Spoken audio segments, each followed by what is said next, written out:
جنت جنت وطن غواړو یې د درستې نړۍ سیال تر ټولو چت وطن. د افغانستان اسلامي امارت د بهرنیو چارو وزارت د ډیپلوماسۍ انسټیټیوټ هر خوا مزارونه د ډیپلوماسۍ انسټیټیوټ د زده کړې د یوې ادارې په توګه د ډیپلوماسۍ او د نړیوالو اړیکو په مسایلو کې د زده کړې د انتخاب او د مامورینو د سویې د لوړوالي په مقصد د بهرنیو چارو په وزارت کې فعالیت کوي.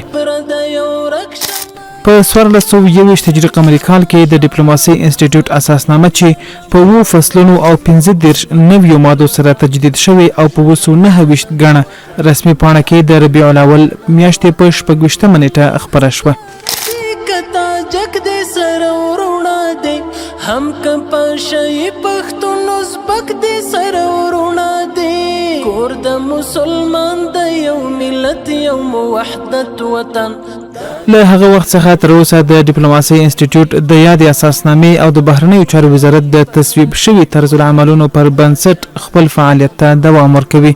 جنت جنت وطن ډېرې په بنسټ کې نظرانه سرونه په هیواد د اسلامي امارت تر حاکمیت وروسته دغه انسټیټیوټ تر دې دمه د وزارت ډیپلوماټانو ته په هره برخه کې د ظرفیت لوړونې مختلف مضامین تدریس کړي دي چې همدا اوس د وزارت دننه برحال 280 ډیپلوماټان پکې په درسونو بوخت دي.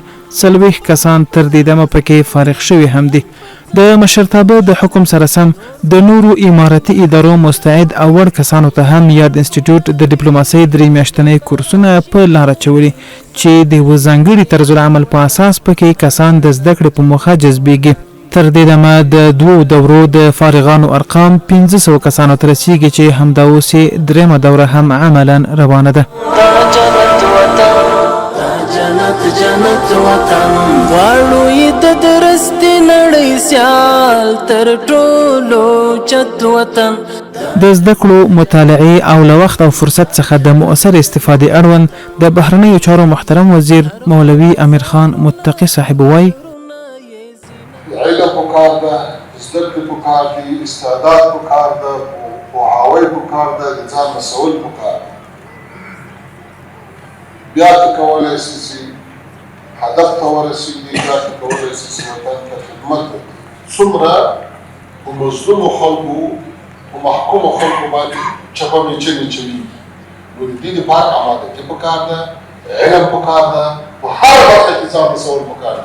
هغه په نظامي برخه کې، هغه په سیاسي برخه کې، هغه په تعلیمي برخه کې، ځکه دا دنیا داسې جوړه شوې ده چې بل کوم ګزاره نشي کولی. کور د مسلمان د یو ملت یو وحدت وطن دا جنت جنت وطن. نړیوالو ژبو ارزښت ته په کتو همدا اوس مهال په ډیپلوماسۍ انسټیټیوټ کې 4 نړیوالې ژبې لکه هر یو عربي، انګلیسي، فرانسوي او ترکي ژبې تدریسیږي.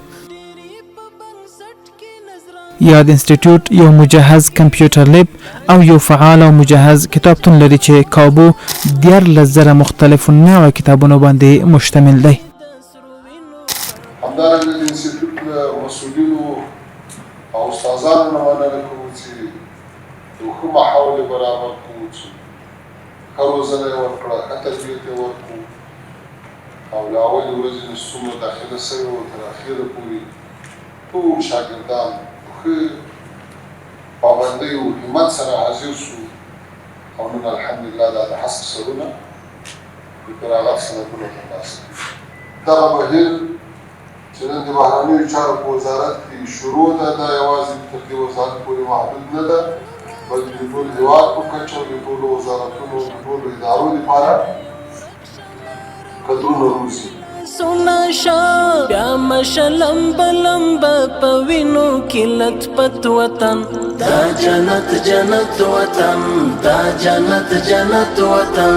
دلتا هزار دی کتا جگ دی سر ورونا دی هم کپا شي پښتون زبک دی سر ورونا دی کور د مسلمان د یو ملت یو وحدت وطن دا جنت جنت وطن.